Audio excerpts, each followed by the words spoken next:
इस चुनावी जनसभा में इकट्ठा हुए पार्टी के सभी छोटे बड़े पदाधिकारी एवं कार्यकर्तागण,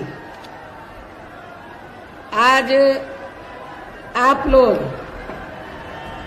देश में व यहाँ आपके उत्तर प्रदेश स्टेट में भी लोकसभा के लिए हो रहे आम चुनाव में अपनी पार्टी के उम्मीदवारों के समर्थन में जो यहाँ चुनाव लड़े हैं, उनके समर्थन में मुझे सुनने के लिए यहाँ इकट्ठा हुए हैं, तो उसके लिए मैं आप सभी लोगों का हार्दिक दिल से आभार प्रकट करती हूँ। वैसे आप लोगों को ये विदित है कि हमारी पार्टी कांग्रेस, बीजेपी व अन्य किसी भी विरोधी पार्टी तथा गठबंधन आदि के साथ मिलकर नहीं, बल्कि अकेले ही अपनी पार्टी के बलबूते पर ही पूरी तैयारी व दमदारी के साथ यह चुनाव लड़ रही है।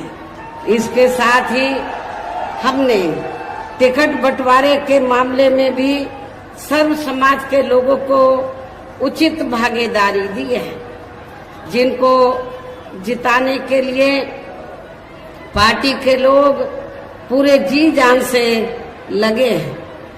हालांकि आज यहाँ आपकी इकट्ठा हुई अपार भीड़ व भीड़ के जबरदस्त जोश को भी देखकर अब मुझे भी ये काफी हद तक भरोसा हो गया है कि पिछली बार की तरह इस बार भी आप लोग यहाँ अपने उत्तर प्रदेश से लोकसभा चुनाव में अपनी पार्टी का बेहतर रिजल्ट जरूर लाएंगे। पिछली बार की तरह आप लोग बिजनौर लोकसभा की सीट को भी जीतेंगे और नगीना रिजर्व लोकसभा की सीट को भी जरूर जीतेंगे। इसके लिए अब मैं आप लोगों का ध्यान कुछ जरूरी बातों की तरफ दिलाना चाहती हूँ और इस संबंध में विशेषकर मैं कांग्रेस, बीजेपी व इनके अन्य सभी सहयोगी दलों के बारे में ये कहना चाहूंगी कि आजादी के बाद शुरू में केंद्र व देश के काफी राज्यों में भी ज्यादातर सत्ता यहाँ कांग्रेस पार्टी के ही हाथों में केंद्रित रही है, किंतु इनकी अधिकांश मामलों में रही गलत नीतियों एवं गलत कार्य प्रणाली आदि की वजह से ही फिर इस पार्टी को केंद्र व काफी राज्यों की भी सत्ता से बाहर होना पड़ा है तथा यही स्थिति इनकी सहयोगी पार्टियों की भी बनी रही है, जिसके कारण ही फिर पिछले कई वर्षों से बीजेपी व इनके सहयोगी दल केंद्र एवं काफी राज्यों की सत्ता में काबिज हो गए हैं, लेकिन इनकी भी ज्यादातर रही जातिवादी, पूंजीवादी, संकीर्ण, सांप्रदायिक व द्वेषपूर्ण नीतियों एवं कार्य प्रणाली आदि से तथा इनके कथनी व करनी में भी काफी अंतर होने की वजह से अब ऐसा लगता है कि इस बार ये पार्टी भी यानी कि भारतीय जनता पार्टी भी केंद्र की सत्ता में आसानी से वापस आने वाली नहीं है, बशर्ते यदि ये चुनाव इस बार फ्री एंड फेयर होता है तथा आम चर्चा के मुताबिक वोटिंग मशीनों में भी कोई गड़बड़ी आदि नहीं की जाती है।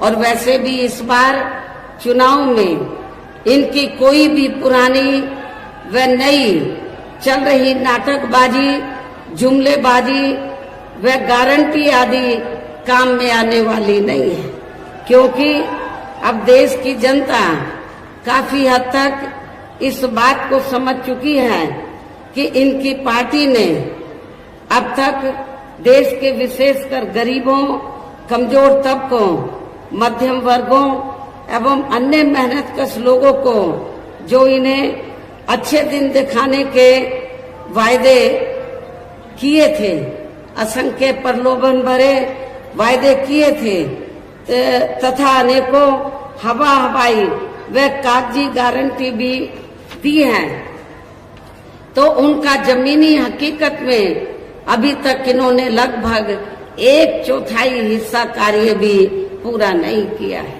बल्कि इसके स्थान पर इनका ज्यादातर समय व ताकत भी यहाँ इनके अपने चहेते रहे बड़े बड़े पूंजीपतियों एवं धन्ना सेठों को ही ज्यादा से ज्यादा मालामाल व धनवान आदि बनाने में तथा उन्हें हर स्तर पर छूट देने व बचाने में ही लगी रही है,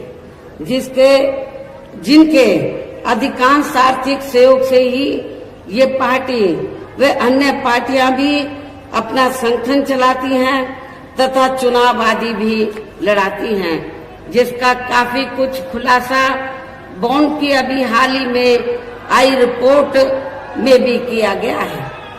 इसके साथ ही अब ऐसा लगता है कि कांग्रेस पार्टी की तरह ही बीजेपी ने भी केंद्र की तमाम सरकारी जांच एजेंसियों का ज्यादातर राजनीतिकरण ही कर दिया है।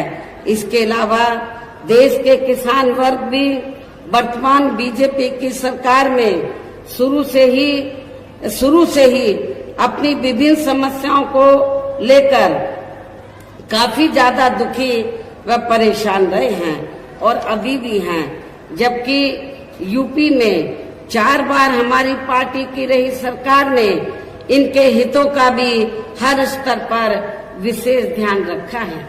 हमारे किसान भाइयों को ये मालूम है कि जब भी उत्तर प्रदेश में बीएसपी के नेतृत्व में हमारी सरकार बनी तो हमारी पार्टी की सरकार ने किसानों का हर स्तर पर उनके हितों का पूरा ध्यान रखा है। उनको खेती करने के लिए जो सुविधाएं हैं तो वो आसान दामों में दी, उनकी जो फसल है उसका उचित दाम दिया, और इतना ही नहीं, आपके पश्चिमी यूपी में गन्ना काफी होता है, गन्ना किसान को भी उनके गन्ने का पूर्व की सरकारों की तुलना में वर्तमान सरकार की तुलना में भी काफी बढ़ाकर उनको दाम दिया था।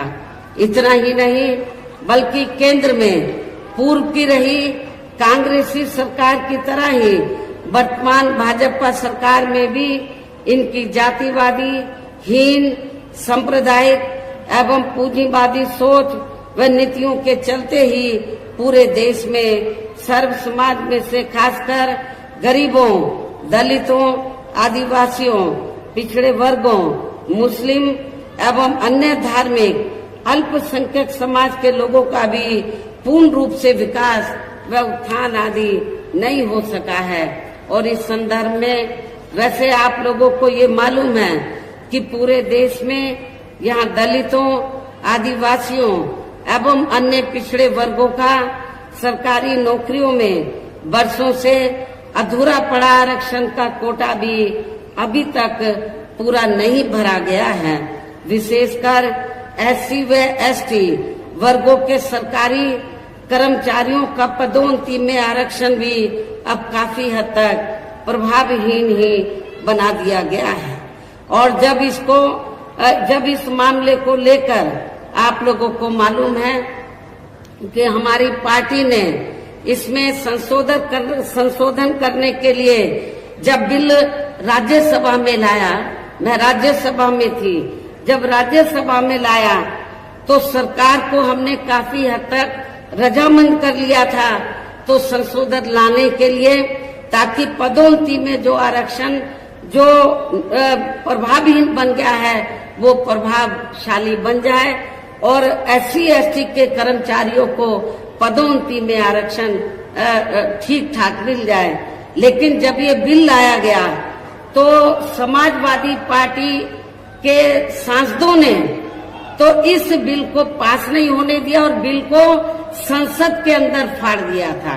अब किस मुंह से समाजवादी पार्टी के लोग ये कहते हैं दलितों को कि आप हमें वोट दो? जिस समाजवादी पार्टी ने SC/ST का जो पदोन्नति में आरक्षण का विधेयक है उसको पास नहीं होने दिया, ऐसी पार्टी के उम्मीदवार की जमानत जब्त कराना ये आप लोगों की जिम्मेवारी बनती है।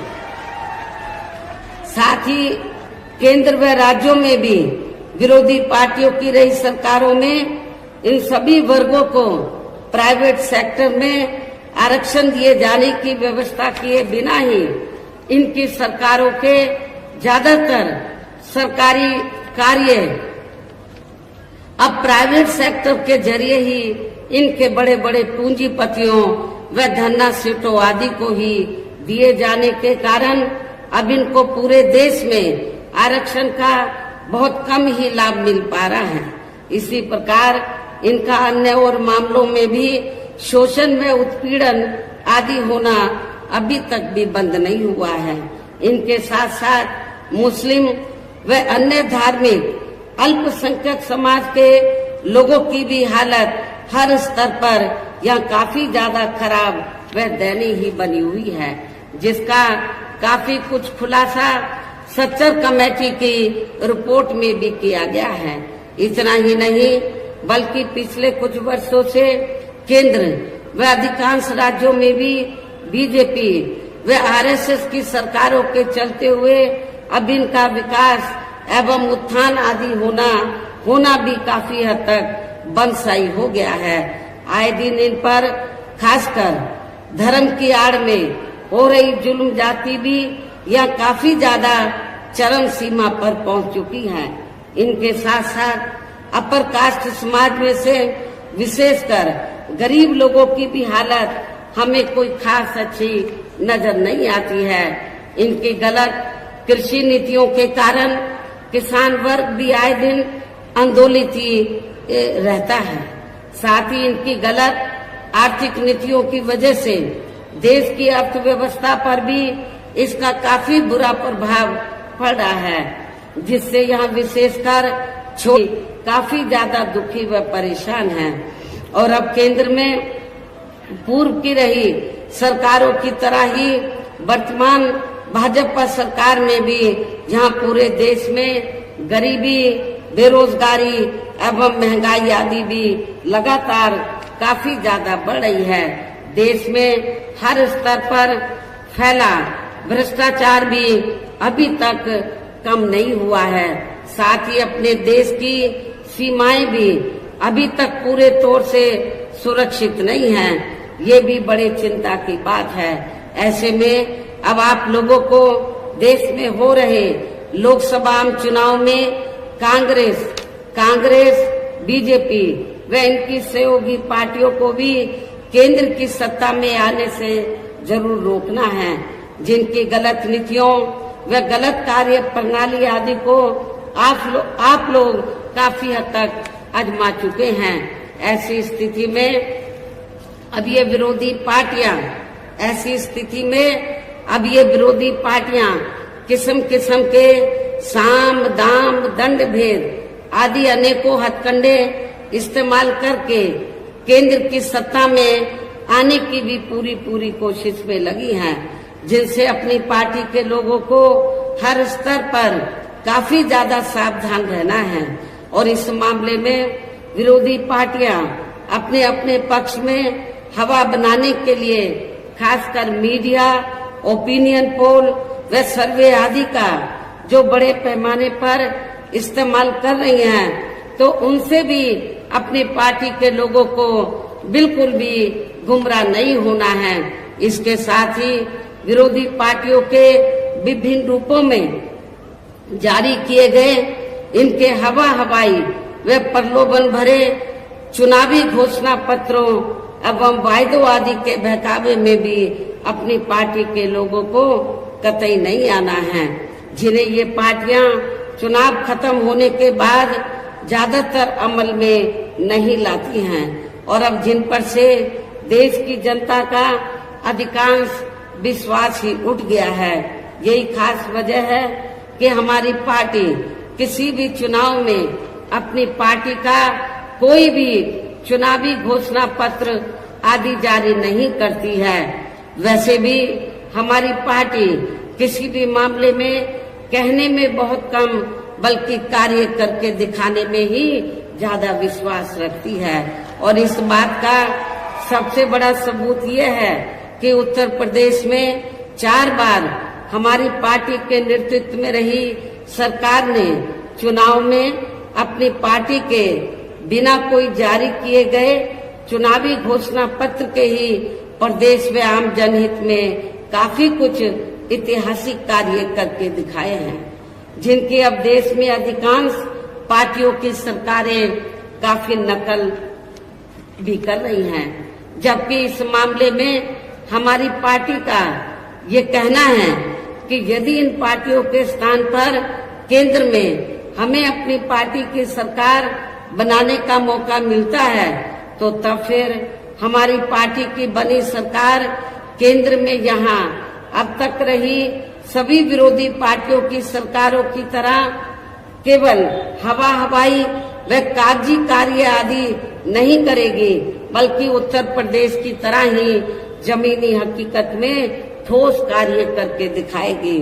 और इस संदर्भ में खासकर मैं ये कहना चाहूंगी, केंद्र द्वारा देश में पिछले कुछ समय से अति गरीब परिवारों को अस्थायी तौर पर फ्री में जो थोड़ी सी खाद्य सामग्री दी जा रही है या राशन आदि दिया जा रहा है, तो उससे इनका स्थायी तौर पर भला होने वाला नहीं है।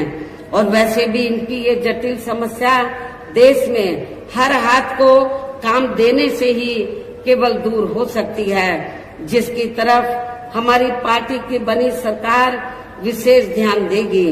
साथ ही देश में पिछले काफी वर्षों से आए दिन बढ़ रही गरीबी, बेरोजगारी व महंगाई आदि से भी जनता बहुत ज्यादा दुखी व परेशान है, जिसे भी आर्थिक नीतियों में तब्दीली करके जरूर दूर किया जाएगा। धर्म की भी आड़ में पिछले कुछ वर्षों से खासकर मुस्लिम समाज के लोगों का द्वेष की भावना से जो इनका काफी ज्यादा शोषण व उत्पीड़न आदि किया जा रहा है, तो इसे भी जरूर रोका जाएगा। और ये सब हमने अपनी यूपी की रही सरकार में करके भी दिखाया है। इसके अलावा हमने यूपी में सर्व समाज में से गरीब एवं बेरोजगार लोगों को बेरोजगारी भत्ता आदि न देकर उन्हें बड़ी तादाद में रोटी रोजी के साधन भी उपलब्ध कराए हैं। जो अभी ये कार्य भी ज्यादातर ठंडे ही पड़े हैं, जिनको फिर सरकार बनने पर जरूर प्राथमिकता दी जाएगी। वैसे आप लोगों को इस मामले में ये मालूम है कि जब भी यूपी में मेरे नेतृत्व में सरकार बनी, तो हमने उत्तर प्रदेश में तो गरीब और बेरोजगार लोगों को बिना कोई रिश्वत लिए हुए उनको बड़ी तादाद में रोटी रोजी के साधन दिए हैं।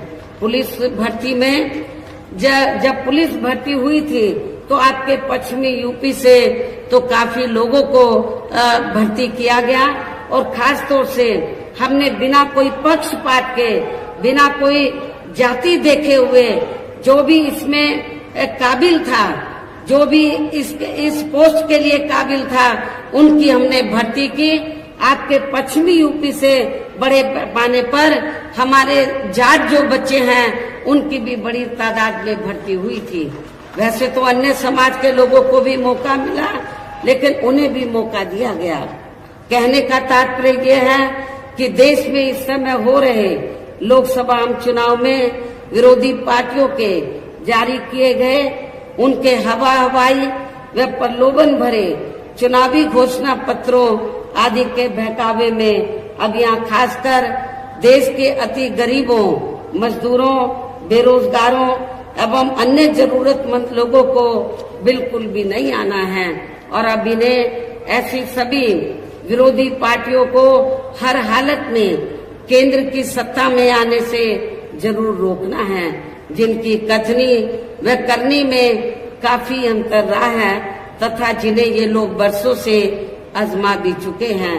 ऐसे में अब मेरा यही कहना है कि आप लोगों को अपने खुद के व अपने प्रदेश एवं देश के भी हित में, अपने क्षेत्र के भी हित में अपने वोटों को यहाँ कांग्रेस, बीजेपी व अन्य विरोधी पार्टियों को न देकर केवल अपनी एकमात्र हितैषी पार्टी बहुजन समाज पार्टी को ही देना है। जो ये पार्टी उत्तर प्रदेश की तरह ही केंद्र में भी अपनी पार्टी की सरकार बनने पर फिर पूरे देश में यह अपनी पार्टी की सर्वजन हिताय व सर्वजन सुखाय की नीतियों पर आधारित सरकार चलाएगी। इसके साथ साथ केंद्र से जुड़ी आपके क्षेत्र की जो भी यहाँ स्थानीय समस्याएं होंगी तो उन्हें भी फिर दूर करने का हर संभव पूरा प्रयास किया जाएगा। साथ ही यहाँ गरीबों, मजदूरों, बेरोजगारों, कर्मचारियों, किसानों, छोटे व्यापारियों एवं अन्य मेहनतकश लोगों के हितों का भी विशेष ध्यान रखा जाएगा। सर्व समाज में से खासकर दलितों, आदिवासियों, पिछड़े वर्गों, मुस्लिम व अन्य धार्मिक अल्पसंख्यक समाज के लोगों के विकास एवं उत्थान के साथ साथ हर स्तर पर इनकी सुरक्षा आदि के लिए भी सख्त कदम उठाए जाएंगे और तभी फिर यहाँ वास्तव में अपने देश के महान संतों, गुरुओं व महापुरुषों में भी विशेषकर महात्मा ज्योतिराव फूले, श्री छत्रपति शाहू जी महाराज, श्री नारायण गुरु, बाबा साहब डॉक्टर भीमराव अंबेडकर एवं मान्यवर श्री कांशीराम जी, चौधरी चरण सिंह जी का भी सपना अधूरा रहा सपना जरूर साकार हो सकता है, जिनको यूपी में हमारी पार्टी के रही सरकार द्वारा हर स्तर पर पूरा आदर सम्मान दिया गया है। और आप लोगों को मैं भी यहाँ ये भी बताना चाहती हूँ कि जब हमारी पार्टी की बनी सरकार ने और खास तौर से चौथी बार जब पूर्ण बहुमत की सरकार बनी और हमने उत्तर प्रदेश में दबे कुचले लोगों के हितों में, वैसे तो सर्व समाज के हितों का हमने पूरा ध्यान रखा था, लेकिन दबे कुचले लोगों के हितों में जब हमने कुछ जरूरी व ठोस कदम उठाए तो ये विरोधी पार्टियों को अच्छा नहीं लगा। और खास तौर से जब हमने अपने संतों, गुरुओं और महापुरुषों को विभिन्न रूपों में आदर सम्मान दिया, उनके नाम से स्मारक बनाए, उनकी प्रतिमाएं लगाई, संग्रहालय बनाए, ये सब अच्छा नहीं लगा। और नतीजा क्या हुआ, तो तब फिर चाहे कांग्रेस हो, बीजेपी हो, सभी पार्टियों को ये लगा कहीं ऐसा ना हो अभी तो बीएसपी देश के सबसे बड़े प्रदेश उत्तर प्रदेश में सत्ता पर काबिज हुई है, कहीं केंद्र की सत्ता में बीएसपी काबिज ना हो जाए। बीएसपी अभी तो यूपी में काबिज हुई है, कहीं वो केंद्र की सत्ता में ना काबिज हो जाए। तो बीएसपी को रोकने के लिए आप लोगों को मालूम है तब फिर सभी विरोधी पार्टियों ने अंदर मिलकर तो बीएसपी का जो बेस वोट है, दलित वोट, तो उसको बांटने के लिए, उसको कमजोर करने के लिए, बीएसपी को कमजोर करने के लिए तब फिर सभी विरोधी पार्टियों ने दलितों में, आदिवासियों में, पिछड़ों में जो स्वार्थी किस्म के लोग हैं, जो बिकाऊ किस्म के लोग हैं, उनको मैनेज करके तोड़कर तो विरोधी पार्टियों ने तो काफी संगठन बना डाले, काफी छोटी पार्टियां बना डाली। और किस लिए कि जब चुनाव हो पार्लियामेंट असेंबली का तो बीएसपी को चुनाव हराने के लिए, इनका वोट बांटने के लिए तो जो छोटे संगठन पार्टियां बनाई हैं तो उनके माध्यम से वो बीएसपी के कैंडिडेट को हराने के लिए तो वो अपने उम्मीदवार खड़े करवा देते हैं तो ताकि दलितों का वोट बढ़ जाए। ऐसा हमें आपके नगीना सुरक्षित लोकसभा की सीट पर भी देखने के लिए मिल रहा है। इसलिए मेरा आप लोगों से ये कहना है, ये जो छोटे संगठन बने हैं छोटी छोटी पार्टियां बनी हैं, इनका कोई मकसद चुनाव जीतना नहीं है। इनका मकसद बीएसपी का जो बेस वोट है, दलित वोट, उसको बांटकर तो बीएसपी के कैंडिडेट को हराना है और दूसरी पार्टियों को जिताना, ये इनका केवल मकसद है। इसलिए मेरा खास तौर से दलित वर्ग के लोगों से ये कहना है कि आप लोगों को अपना वोट ऐसे संगठन, ऐसी पार्टियों को एक भी नहीं देना है। यदि एक भी वोट दे दिया तो फिर इसका फायदा दूसरी जातिवादी पार्टियों को मिल जाएगा। इसलिए आप लोगों को एक एक वोट आप लोगों को बहुजन समाज पार्टी के उम्मीदवार को देना है। इसी प्रकार आप लोगों को जो बिजनौर लोकसभा की सीट है, यहाँ से भी हमने जाट समाज से तो अपने उम्मीदवार को चुनाव के मैदान में उतारा है। आप लोगों को ये मालूम है कि जब सपा पावर में रही थी तो यहाँ पर मुसलमानों और जाटों में काफी नफरत पैदा की गई, दंगे कराए गए, मुजफ्फरनगर में कराए गए। लेकिन मेरी सरकार में जाटों और मुसलमानों में कोई उनमें नफरत पैदा नहीं की गई, कोई उनमें आपस में कोई जातीय संघर्ष नहीं हुआ, कोई भी तनाव पैदा नहीं हुआ। ये सब आप लोगों को मालूम है। और इसी मानसिकता पर चलकर ही तो हमने जिनको चुनाव के मैदान में उतारा है वो इसी मानसिकता के हैं कि जो मुस्लिम और जो जाट समाज है, जो पूर्व में यहाँ नफरत पैदा की गई, उसको भाईचारे में तब्दील किया जाए। इसी मानसिकता के हमारे उम्मीदवार है। इन्हीं खास बातों के साथ ही अब मेरा देश में आपके स्टेट के भी हित में यही कहना है कि हमारी पार्टी ने आपकी बिजनौर लोकसभा की सीट से चौधरी विजेंद्र सिंह, जो आपके सामने यहाँ खड़े हैं, और इसी जिले में दूसरी सीट है नगीना सुरक्षित लोकसभा की सीट, तो यहाँ से हमने एडवोकेट श्री सुरेंद्र पाल सिंह को चुनाव के मैदान में उतारा है, जो यहाँ आपके सामने मंच पर मौजूद भी हैं। तो उन्हें आप लोगों को जरूर कामयाब बनाना है, जिसके लिए यहाँ पार्टी के सभी स्तर के छोटे बड़े पदाधिकारी व कार्यकर्ता आदि पूरे जी जान से लगे हैं। और अब आप लोगों को वोट पड़ने वाले दिन यहाँ बीएसपी के अपने इन सभी बीएसपी के अपनी पार्टी के इन सभी उम्मीदवारों को बीएसपी का जो चुनाव चिन्ह हाथी है, हाथी चुनाव चिन्ह के सामने वाले बटन को दबाकर आप लोगों को बीएसपी के इन दोनों प्रत्याशियों को रिकॉर्ड तोड़ वोटों के अंतर से जरूर जिताना है। इस पुरजोर अपील के साथ ही अब मैं अपनी बात यही समाप्त करती हूँ। जय भीम, जय भारत। जिस तरीके से आज बीएसपी सुप्रीमो मायावती ने एक विशाल जनसभा को आपके समर्थन में रैली को जो यहाँ संबोधित करा है, क्या है जी? आज लोकसभा चुनाव के लिए मायावती जी आए थे नगीना और बिजनौर की जनता को संबोधित करने के लिए।